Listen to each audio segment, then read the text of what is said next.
Welcome to the channel. Here we master tricky words and their pronunciations. Today we're tackling the word breezy. It might seem a little tricky, but by the end of this video you'll be able to pronounce it with confidence. The correct pronunciation is breezy. Let's break it down. First, we have brie, which sounds like brie in breeze or brief, with a long E sound. Then comes z, which sounds like the Z in zebra or easy. Now, let's put it all together. Breezy. Try repeating after me. Breezy. Now a little faster. Breezy. And at full speed, breezy. Keep practicing, and soon, this word will feel natural to you.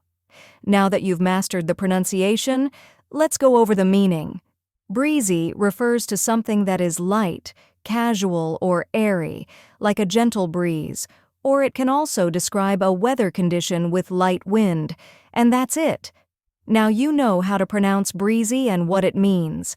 If you found this helpful, give this video a like and share it with others. Comment below with any tricky words you'd like me to cover next, and don't forget to subscribe for more pronunciation guides. See you in the next video.